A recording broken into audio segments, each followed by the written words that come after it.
কিন্তু হুজুর গো, আজকে আমার মা নাই।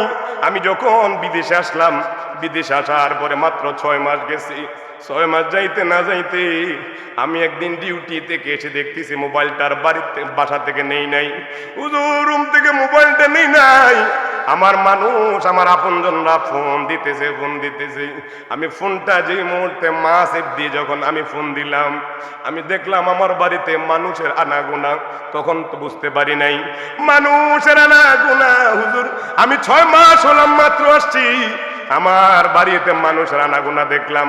যখন আমাকে ভিডিও কলে আমার মার চেহারাটা দেখাচ্ছেন, আমাদের ঘরের আমার বড় ভাই ঘরের মধ্যে শুয়ে আছি, আমি ভাবছি মা অসুস্থ।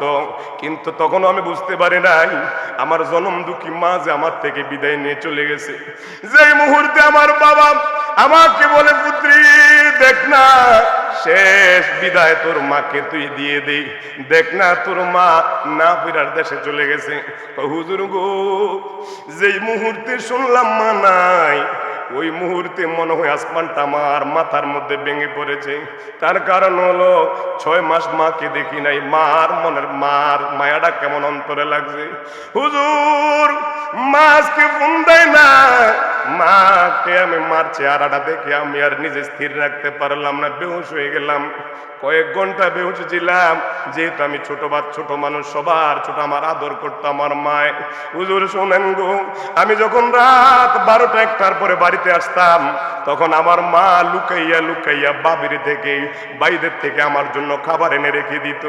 জিজ্ঞাসা করতাম, মা গো, ও মা আপনি কেন খাবার রেখে দেন? কয়, পুত্রী এখন বুঝবি না, যখন আমি মারা যাব তখন বুঝবি মার মূল্য কত। হুজুর, আমার মা নাই, 6 মাস হলো, এখন তো বাড়িতে যেতে পারবো না। হুজুর, মাকে হারাইয়া আমার মনটা গেছে খারাপ হয়ে, মনটা ছোট হয়ে গেছে। হুজুর গো, এমনি ভাবে আরো 6 মাস কেটে গেল। 1 বছরের মাথায় আমার বাবাটাও মারা গেছে। হুজুর, আমি যখন ডিউটি থেকে আইসা আমি রুমের মধ্যে দেখি আমার ভাইয়েরা, আমার রুমমেট গুলো বাবার সাথে হাসি দিয়ে কথা বলে, মার সাথে হাসি দিয়ে কথা বলে, তখন আর আমাকে ধরে রাখতে পারি না। হুজুর গো, আমার মা হারাইছি 6 মাস, বাবা হারাইছি 1 বছর, এখন আর মার চেহারা বাবার চেহারা দেখি না। এ ভাইয়েরা রে, এই বাকুই গ্রামের মধ্যে অনেক প্রবাসী ছিলেন, মাকে হারাইছেন প্রবাস জীবন থাকতেই। অনেকে বিদেশে ছিলেন, অনেক মা বোনেরা সংসার করতে এসে মারে হারাইছে, বাবারে হারাইছে। মাগো, তোমার মতো নেই না কেহ আমায় কোলে তুলি, আদর করে মুছে না কেউ আমার চোখের পানি। হায় রে মা জননী আমার, হায় রে মা জননী। এ বন্ধুরা রে, আমার নবী যে হাদিসে মুবারকায় বলেন, শরহ সুদূর কিতাবের মধ্যে ইমাম জালালউদ্দিন সুয়ুতি লিখেছেন, কেউ যদি মার মায়ের অন্তরে লাগাইয়া, বাবার মায়ের অন্তরে লাগাইয়া কার অসুজুভাবে একটা মাসি বাতা পরিমাণ ওই পানিটা যদি মার বাবার মায়ের অন্তরে লাগাইয়া পালায়, আমার আল্লাহ আসমানের ফেরেশতারে কয়, আসমানের ফেরেশতারে যাও যাও, ওই বাকুই গ্রামের মধ্যে মাহফিল হচ্ছে, নারায়ণগঞ্জের হুজুর এসে মা বাবার আলোচনা করেছে। এখন ওই মা বাবার কথা শুই না, যারা মা হারাইছে, বাবা হারাইছে, ওই মা হারানো সন্তানগুলো, বাবা হারানো সন্তানগুলো বসে বসে মার জন্য দোয়া আছে, মার মায়ার অন্তরে লাগাইয়া চোখের পানি ছেড়ে দিছি। ফেরেশতারা রে, ও ফেরেশতারা যাও যাও, ওই পানিটা মা বাবার কবরের মধ্যে ছিটাইয়া দাও। জানি না রে ভাই, এই বাকুই গ্রামের মাহফিল হচ্ছে, এখানে যারা বসে আছেন, জানি না কার মা বাবার কবরে দিনে জাহান্নামের আগুন দাউ দাউ কইরা জ্বলে।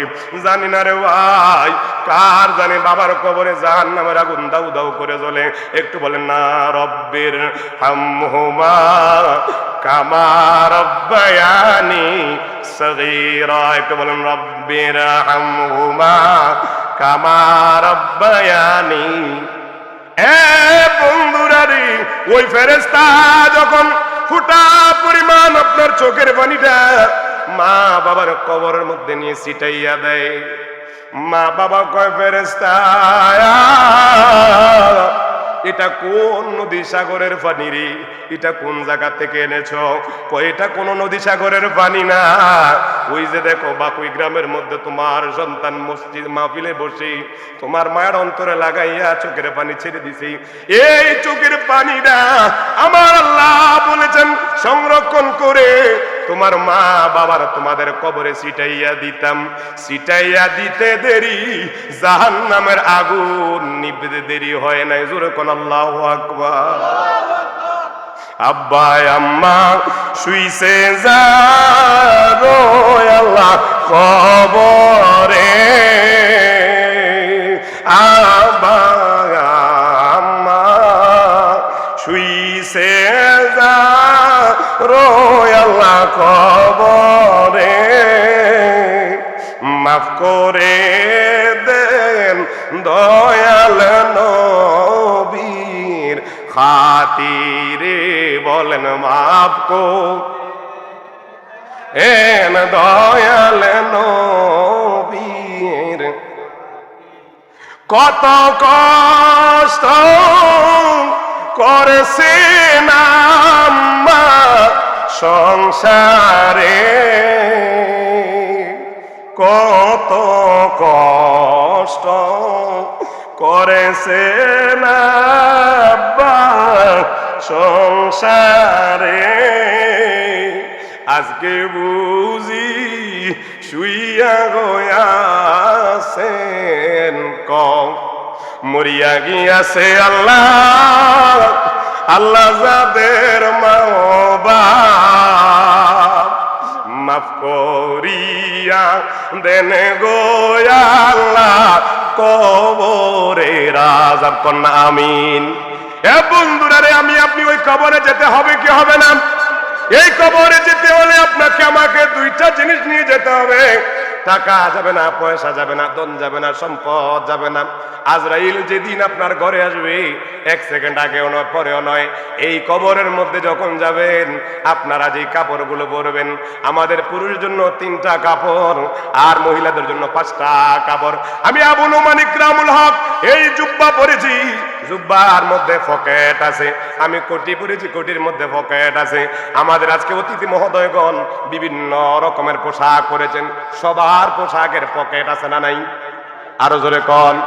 কিন্তু শেষ বিদায় আজকে দামি দামি পোশাক আমার পরেছেন, আমাদের অতিথিরা দামি দামি পোশাক পরেছেন। যেই মুহূর্তে পরাণ পাখিটা দেহ থেকে আমার আপনার উড়াল দিয়ে চলে যাবে, আজরাইল যখন ঘরে আসবে, যখন আপনার দেহ থেকে পরাণ পাখি চলে যাবে, এই দামি কাপড়গুলো খুলে আমাকে আপনাকে 3টা কাপড়ে প্যাকেট করবে। খোদার কসম দিয়ে বলি রে, এই 3টা কাপড়ের কোনো পকেট নাই। কথা কোন ঠিক কিনা? সে যে নামে আজরাইল সঠিক সময় সবার ঘরে হইবে দাখিল। কথা বলুন ঠিক কিনা? ওরে কাকুতি মিনতি করলেও, কাকুতি মিনতি করলেও রেহাই পাবে না। আজরাইলা শিবে যেই দিন কৈফিয়তে চলবে, মরণেরই কথা মানুষ মরণ স্মরণ কর না। আজরাইলা শিবে যেই দিন কৈফিয়তে চলবে, আজরাইলা শিবে যেই দিন কৈফিয়তে চলবে। কথা বলুন ঠিক কিনা? কবরে আপনার টাকা যাবে না, পয়সা যাবে না। যেই সন্তানের জন্য মাথার ঘাম পায়ে ফেলে আপনি রাত দিন পরিশ্রম করেছেন, ওই সন্তান যখন আপনার দেহ থেকে পরাণ পাখি চলে যাবে, তখন আপনাকে আর অধ্যাপক বলবে না, মুফতি মুহাদ্দিস বলবে না। সবাই যখন আপনার লাশটাকে বাড়ির মধ্যে ঘরের মধ্যে রাখবে, অনেকে বারান্দার মধ্যে রাখেন।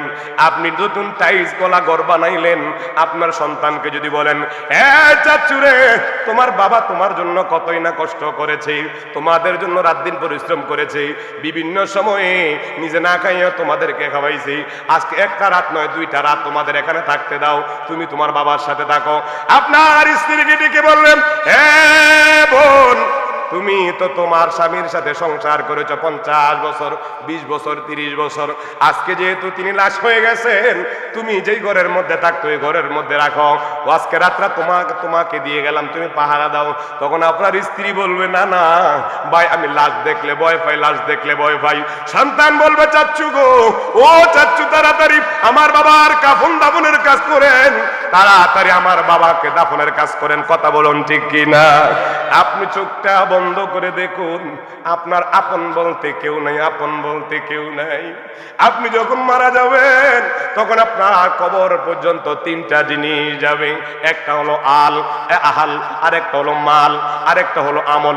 বুখারী শরীফের হাদিস, আমার নবী কয় যখন ওই বান্দার দেহ থেকে প্রাণ পাখি চলে যাবে 3টা জিনিস তার সাথেই থাকবে। যখন তাকে গোসল করাবে তখন ওই 3টা জিনিস তার সাথেই থাকবে। যখন জানাজার নামাজে আসাবে তখন ওই 3টা জিনিস তার সাথেই থাকবে। যখন 4 জন মানুষ তার খাটিয়াটা বহন করে কবরের দিকে নিতে থাকবে তখন ওই খাটিয়ার মধ্যে মৃত ব্যক্তির রূহটা বলবে, হায় রে, আমাকে যারা গোসল দিয়েছে তারা মনে আমার সাথে যাবে, যারা জানাজায় শরীক হয়েছে তারা মনে হয়ে যাবে। কিন্তু না না না, দাফন কাফনের জন্য যারা 3-4 জন আপনাকে খাটিয়া নিল, আপনার রূহ বলতেছে মনে হয় 4 জন যাবে। দেখতেছি আপনার জানাজা শেষ হওয়ার পরে মানুষ আস্তে আস্তে চলে যাচ্ছে। এখন যেই মুহূর্তে আমাকে আপনাকে কবরে নিল, ওই কবরের মধ্যে আমাকে আপনাকে যখন শোয়াইবে, কবরে 3 জন মানুষ নামবে, তখন আপনার রূহ বলবে মনে হয় এতক্ষণ মানুষ যা ছিল তারা আমার সাথে যাবে না, আমার সাথে যাবে না, মনে হয় 3 জন মানুষ আমার কবরের মধ্যে ঢুকবে। যেই মুহূর্তে আপনার উপরে বাঁশের ছানিগুলো দেওয়া হয়, আস্তে আস্তে একজন মানুষ উঠে যায়, তখন ওই রূহ বলে মনে হয় আমার সাথে 2 জন থাকবে। শরীহ সুদূর কিতাবের মধ্যে ইমাম জালালউদ্দিন সুন্দর করে ব্যাখ্যা করেছেন, বন্ধুরা রে, 3 জন মানুষ থেকে 2 জন থাকবে। 2 জন থেকে হয়তো আপনার বাবা, নয়তো আপনার সন্তান, নয়তো আপনার আপনজন আপনার কবরের মধ্যে নেমেছে। আস্তে আস্তে যখন বাঁশের খাটিয়া দেওয়া শেষ, তখন সবাই যখন উঠে যাবে তখন আপনার রূহ বলবে, হায় রে, এতদিন পর্যন্ত যাদের জন্য পরিশ্রম করলাম আজকে বুঝি তারা আমার কেউ না। ওই 3টা জিনিস আপনার সাথে যাবেন, একটা হলো আহাল, 2 নম্বর হলো মাল, 3 নম্বর হলো আপনার আমল। এইরকম ভাবে যখন 3 জন মানুষ উঠে যাবে, আপনাকে যখন সাটিয়া দিয়ে আপনার ওই কবরের মধ্যে মাটিগুলো দেবে, মাটি দেওয়ার সাথে সাথে ওই কবরের মানুষটা বলবে, হায় রে, আমার মাল নাই, মাল আমার সাথে যাচ্ছে না, আমার আহাল সন্তান আমার সাথে যাচ্ছে না। 1 নম্বরে আমার সাথে যাবে আমল। এই আমলের মধ্যে 2 প্রকার আমল, একটা হলো পদ আর একটা হলো নেক। কথা বলুন ঠিক কিনা? আপনি নেক করেছেন, বদ করেছেন, ওই যে শুরু থেকে বললাম, আমার আপনার কাদের মধ্যে আল্লাহ রাব্বুল আলামিন পাহারাদার বসে রেখেছেন। ওই পাহারাদারগুলোর যে রিপোর্ট লেখা হয়েছে ওই রিপোর্টগুলো আপনার সাথেই যাবে। বন্ধুরা রে আমার, এখন তো দেখি নামাজের সময় আমরা নামাজ পড়ে মুয়াজ্জিন এবং ইমাম সাহেব আর বাকিগুলো থাকে না। কথা কোন ঠিক কিনা? নামাজে 5 ওয়াক্ত মুয়াজ্জিন আযান দেয়। এখন আমি আপনি বিড়ি ধরে যদি উত্তর দিকে মসজিদ হয়, আমি আপনি দক্ষিণ দিকে চলে আসি, না না রে বন্ধু, দৈনিক আমাকে আপনাকে মুয়াজ্জিন 5 বার করে ডাকে, কল্যাণের দিকে ডাকে, হাইয়া আলাস সালাম, কল্যাণের দিকে ডাকে, হাইয়া আলাল ফালাহ, আসো নামাজের দিকে আসো। এইভাবে সালাত এবং নামাজের জন্য আপনাকে ডাকে, কিন্তু আপনার হায়াত থেকে কমে যাচ্ছে। এখন আমরা নামাজ পড়ি না, আমরা ভাবেন আমরা রোজা রাখি না, হজ করি না, আমল করি না। কি জবাব দেবেন রে বন্ধু? আপনি টাকা করেছেন হারাম খেয়ে, আপনি সুদ খেয়ে টাকা অর্জন করেছেন। খোদার কসম দিয়ে বলি, যতদিন পর্যন্ত এই সুদের টাকাগুলো দিয়ে আপনার ছেলে সন্তান বাল বাচ্চারা যতক্ষণ চলবে ততদিন তারা খরচ করবে, ততদিন আপনার ওই সুদের টাকার গুনাহগুলো আপনার কবরের মধ্যে যাইতেই থাকবে। কথা বলুন ঠিক কিনা? আমাদের সমাজে সুদ করে আসেনি নাই মনে হয় না, আপনাদের বাকুই এলাকা ভালো আছে। আমাদের এলাকাতে আজকে থেকে 6 বছর আগে লাখে 20 খাইতো। কত? আপনার এলাকাত কত? আল্লাহু আকবার। আমি তো আপনার কিনা এক দাফে গিয়ে না 7 দাফে গিয়ে নাউজুবিল্লাহ কইতেন না। হায় হায়, 70টা গুনার মধ্যে একটা ছোট্ট গুনাহ। আমার নবী কয় আপন মার সাথে জিনা করলে যে গুনাহ, সুদ খেলে এই গুনাহ। আর কিছু কইলাম না, নাউজুবিল্লাহ বলেন। শুধু তাই নয়, আজকে যদি আমার সভাপতি সেক্রেটারি সাহেব আমাকে দিয়া একজন হয় আমার কাশাম ভাই আমাকে দাওয়াত দিয়েছেন, তিনি যদি বলেন হুজুর আজকে স্পেশাল খাবারটা আপনাদের জন্য রেডি করেছে, কি হুজুর শুকুরের মাংসটা ভালো করে ফ্রাই করে এমন ভাবে বাসমতি চাউল দিয়ে রান্না করেছি, হুজুর আপনাদেরকে আপ্যায়ন করব, আপনারা খাবেন? জোরে কয় না। কিন্তু আমি আপনি সত্যি দিন লোকমার সাথে যা খাই, সুদের টাকাগুলো যা আছে সবগুলো সুরের গোস্ত খাচ্ছি। কথা কোন ঠিক কিনা? আমার থেকে, আমার হুজুর মহোদয় থেকে আপনারা ওয়াজ বেশি জানেন, কিন্তু আমরা জানি বেশি, মানি কম। ঠিক না? হুজুর কিছুক্ষণ আগে আমলের আলোচনা, একটা আকীদার আলোচনা করেছিল। এখনকার সময়ের মধ্যে, এখনকার সমাজের মধ্যে আগেরকার সমাজ আর এখনকার সমাজ ডিফারেন্স হয়ে গেছে। আগেরকার মানুষগুলো জানতো কম, মানতো বেশি, আর এখনকার ওই যে ডিজিটাল যেটা হয়েছে আর কি, জানে বেশি মানে কম। কথা বলেন। আচ্ছা কোন তো যারা সুদ খায় হেরা কি জানে না সুদের গুনাহ আছে না নাই? এই যে আমাদের এলাকার মধ্যে কইতাম না, গ্রামের নাম কইলেও চিনে নেবেন। আমাদের সামনে একটা লোক আজ থেকে 6-7 বছর আগে মারা গেছে। ওই লোকটা লাখে 20 খাইতো। কত? একটু জোরে কইয়েন। 20। আল্লাহ চাহে তো ওই বেটা সুদের টাকা দিয়া হজও গেছে। কই গেছে? বাস্তব কথা বলতেছে, হজে গেছে। এখন হজ করে আসার পরে দিয়া নাতি কইতেছে, না না জুব্বা লাগাইছেন একটা বড়, টুপিটাও দিয়েছেন বড়, রুমালটাও দিয়েছেন বড়, সুদের টাকা যে খাইতেছেন কিছু কম খাওয়ান যায় না। কয় নাতি রে এখন আবার বাড়াইয়া দিছি। কিতা দিছি?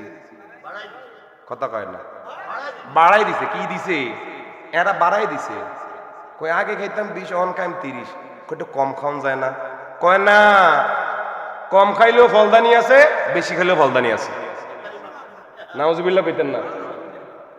বুঝেননি যে কবরের মধ্যে জানি কবরে তো ফালিশমেন্ট আছে, কম খাইলেও ফালিশমেন্ট, বেশি খাইলেও ফালিশমেন্ট। তো কম খাইয়া কা ফালিশমেন্ট খাইতাম, খাইলে বেশি খাইয়া খাইয়াম। নাউজুবিল্লাহ কন। দেখেন সে জানে সুদ খাওয়া হারাম, তারপরেও আল্লাহ মাফ করুক, ওই লোকটা যখন মারা গেছে তার পা গুলো আর সোজা হয় নাই, এইভাবে ছিল, ঠিক ওইভাবে তাকে দাফন করছে। আমাদের মুরব্বীর থেকে শুনেছি ওই কবরের মধ্যে যখন গরু ছাগল যাইতো লাফাইতো ওখানে। নাউজুবিল্লাহ কইতেন না?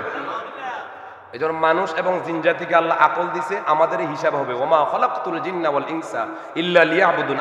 আমার আপনার হিসাব হবে, গরু ছাগলের হিসাব নাই। আপনারা কবরের পাশে গিয়ে গরু ছাগল ছেড়ে দিয়েন। আমার নবী বুখারী শরীফের হাদিস, এই মানুষ এবং জিন জাতি ছাড়া সকল প্রাণী কবর আযাব। বিশেষ করে অনেক শ্রোতা মণ্ডলী রয়েছেন আশিকিন, জাকিরিন, মুহিব্বিন, পর্দানিসিন, মুস্তারাত খাওয়াতিন, মা ও বোনেরা, রাহিমানি ওয়া রাহিমাকুমুল্লাহ তাআলা। আল্লাহ পাকের আলিশান দরবারে লাখো কোটি শুকর ও সুজুদ যে রব্বে কারীম আমাদেরকে এই কনকনে শীতের মধ্যে এমন একটি জায়গায় বসে আছি, নিজেদের সময় থেকে বিশেষ কিছু সময় আল্লাহ রব্বুল আলামিনের দরবারে আমরা দিতে পেরেছি। খুশি না বেজার? আল্লাহ রব্বুল আলামিন যেন আমাদের এই বসাটাকে কবুল করে, সকলে বলুন আমিন। আল্লাহ রব্বুল আলামিনের দরবারে শুকর গুজার হচ্ছি যে কনকনে শীতের মধ্যে বেহেশতের বাগানে এসেছেন। আমার নবীজি মুসলিম শরীফের 27 নম্বর হাদিস বলেন, নাযালাত আলাইহিমুস সাকিনা গাশিয়াত আলাইহিমুর রাহমা। যেই মজলিসের মধ্যে বসা হয়, জিকির আজকার করা হয়, আল্লাহ এবং আল্লাহ রসুলের শান ও আজমত বয়ান করা হয়, সেটা সাধারণ জায়গা থাকে না।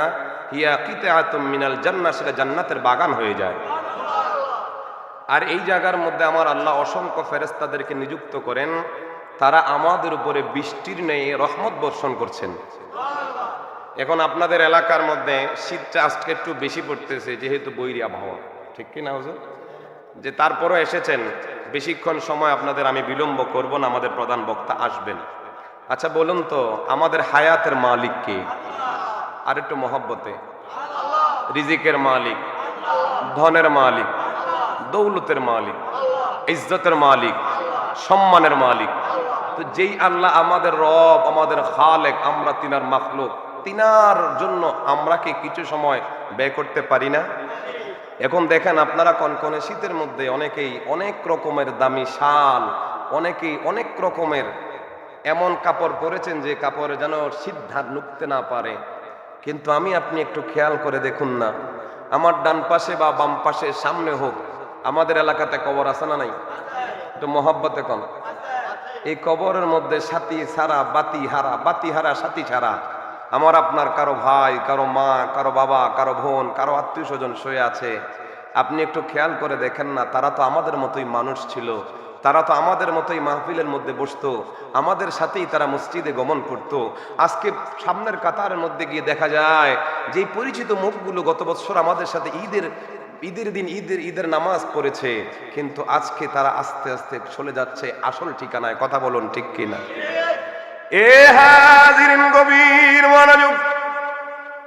এই শীত তো কোনো শীত নয়, এই ঠান্ডা তো কোনো ঠান্ডা নয়, যতক্ষণ পর্যন্ত এখানে বসবেন আমার নবীজি সরকারে দো আলম নূরে মুজাসসাম নবীজি হাদিস মুবারকায় বলেন, এই মজলিসে যারা এসেছেন তাদের জন্য আল্লাহ রব্বুল আলামিনের পক্ষ থেকে আমার নবীজি 2টা পুরস্কারের ব্যবস্থা করে দিয়েছেন।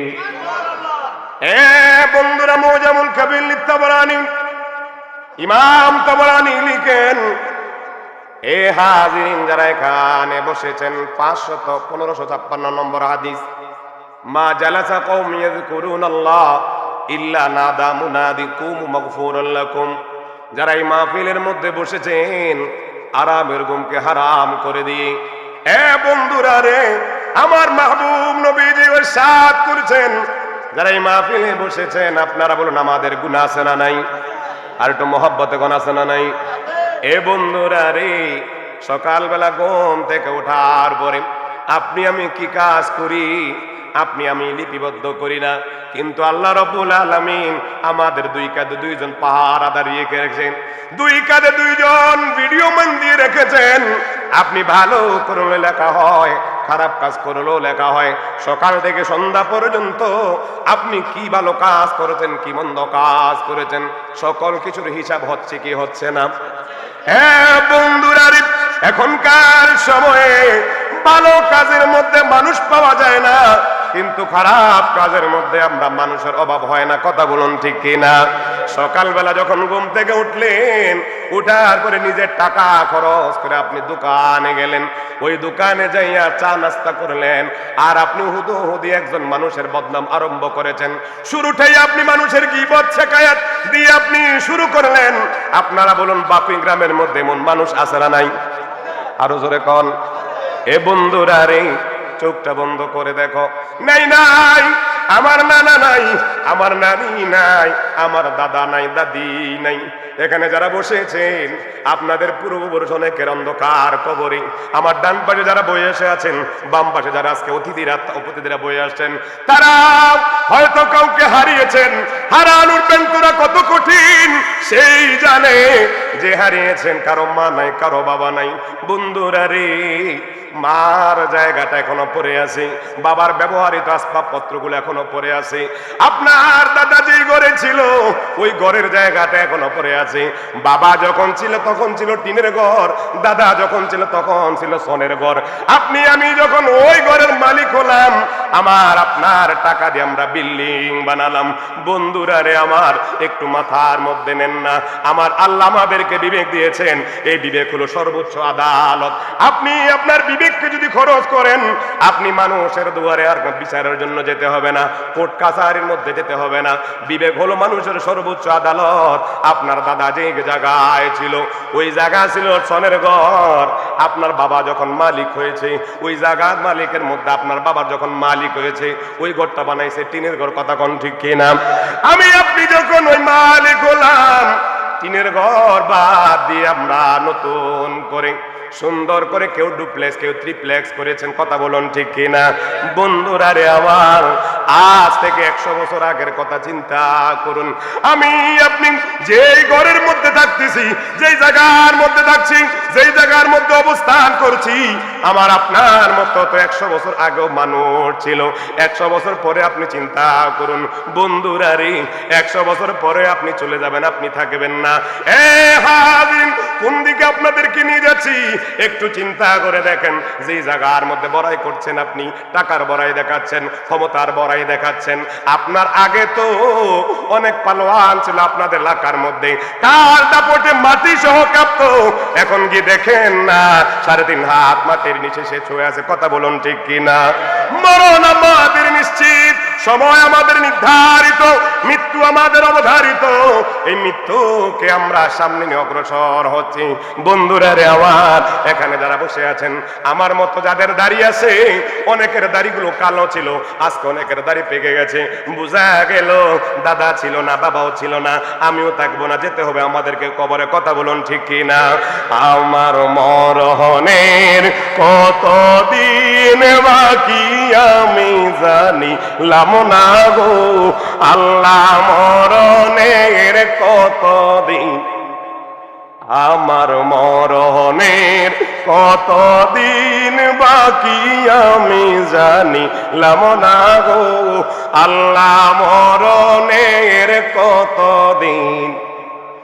আহা আজরাইল আসিবে যখন আমারি ঘরেতে, আজরাইল আসিবে যখন আমারি ঘরেতে, তখন আমার পরাণ পাখি ছুটা ছুটি করবে আমি জানিলাম না গো আল্লাহ, মরণের কতদিন। বলেন মরণের কতদিন বাকি আমি জানিলাম না গো আল্লাহ, মরণের। আহা ভাই বলো, বন্ধু বলো, কেউ নাহি যাবে, তারা আমায় কবরেতে নিয়ে চলে যাবে, কথা কোন ঠিক কিনা? ভাই বলো, বন্ধু বলো, কেউ নাহি যাবে, আমার সাথে আমল নামা শুধু সঙ্গে যাবে আমি জানিলাম না গো আল্লাহ, মরণের দিন বাকি আমার, মরণের দিন বাকি আমি জানিলাম না গো আল্লাহ, মরণের।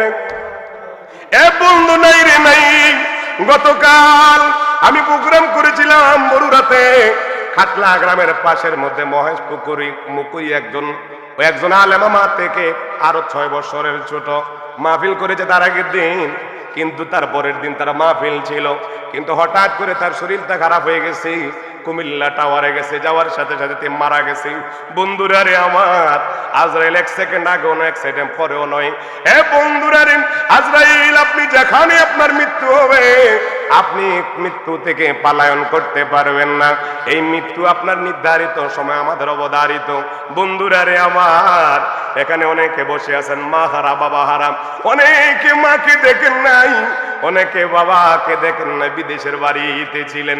গত কয়েকদিন আগে আমি আমার মা বাবার আলোচনা যখন করতেছিলাম, একজন প্রবাসী ভাই আমাকে ফোন দিয়ে বলছে, হুজুর আমি আপনার কাছে দোয়া নিতে আসছি। কই কেন? কই হুজুর আমার ভাই ছিল 5 জন, আমি সবার ছোট, আমি বাড়িতে থাকতাম। হুজুর আমার মা বাবা আমার ভাইদের কাছে থাকতো, আমার ভাইরা বিবাহ করেছে, একে একে 4 জন বিবাহ করে ফেলেছে। হুজুর আমার মা আমার বাবা যখন সবাই আলাদা হয়ে গেল, তাদের সংসারগুলো আলাদা করে ফেলেছে। এখন হুজুর মার কাছে কিছু স্বর্ণ অলংকার ছিল, বাবা কিছু টাকা আমাকে জোগাড় করে দিয়ে কয়, পুত্রী ও ফুত, এখনো যেহেতু বিবাহ করো নাই, তুমি বাবা তুমি বিদেশে চলে যাও, বিদেশে ইনকাম করে, যেহেতু তোমার ভাইয়ের আলাদা হয়ে গেছে, তুমি ইনকাম করে তুমি নিজের প্রতিষ্ঠিত হয় তারপরে বিবাহ করো। করবা। হুজুর মা বাবা দুজনকে রেখে আসছিলাম, কিন্তু হুজুর আমার ভাগ্য এমন খারাপ, 6 মাস ভালো হয়ে গেছিল। মা বাবাকে আমি টাকা পয়সা দিতাম, আমি একটা মোবাইল দিয়েছি। আমি যখন ডিউটি থেকে আসতাম তখন আমার মা আমাকে ভিডিও কল আমাকে দেখতো, আমিও মাকে দেখতে আনন্দ পাইতাম।